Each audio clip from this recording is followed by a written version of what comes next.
मात्र 3 स्टेप हमने देखा है, सुना है और यूज भी किया हुआ है। हेलो स्टूडेंट्स, तो क्लास 10 ट्रिग्नोमेट्री का आज एक ऐसा सवाल जो मात्र 3 स्टेप में आज हम इसको सॉल्व करके देंगे। सो बच्चों, क्वेश्चन बहुत ही प्यारा है। सवाल है sec 3 to 6x minus 10 to 6x is equal to 1 plus 3 sec square s tan square x। अब राइट साइड में हमें sec और tan चाहिए, तो बेसिकली LHS को हम ऐसा सॉल्व करेंगे कि ये वैल्यूज हमें मिल जाए। अब बच्चों यहाँ पर एक चीज याद रखना कि पावर है 6 का, हमने पावर 6 का कोई आइडेंटिटी पढ़ा नहीं है, ये याद रखना।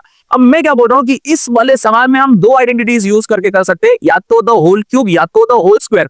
होल स्क्वायर से करोगे तो थोड़ा बड़ा हो जाएगा, क्यूब से करोगे तो जो मैंने बोला ना 3 स्टेप में हो जाएगा, और वो आइडेंटिटी अगर आपने इस सवाल में यूज कर दिया आपको उससे इश्क हो जाएगा। तो लेट्स स्टार्ट गाइस। सबसे पहले हम क्या करेंगे, ये जो पावर 6 है हम उसको पावर 2 द होल क्यूब कर देंगे and 10 square x the whole cube कर देंगे। इससे ये पावर 6 डिसॉल्व नहीं होगा।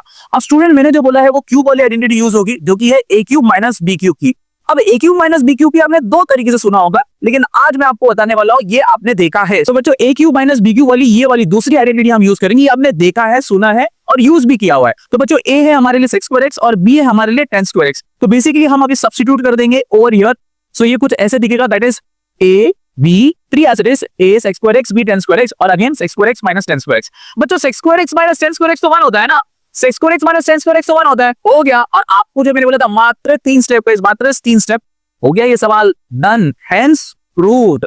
अब बच्चों, अगर आपको ये तरीका समझ में आ गया ये आइडेंटिटी के थ्रू, तो आपके लिए मैंने एक सवाल रखा है जो कि है भाई डू इट बाय योरसेल्फ। ये वाला सवाल आप करिए डिट्टो सेम आइडेंटिटी के थ्रू, और अगर आपका ये सवाल सॉल्व हो गया तो प्लीज कमेंट सेक्शन में बोल देना जी सर हो गया।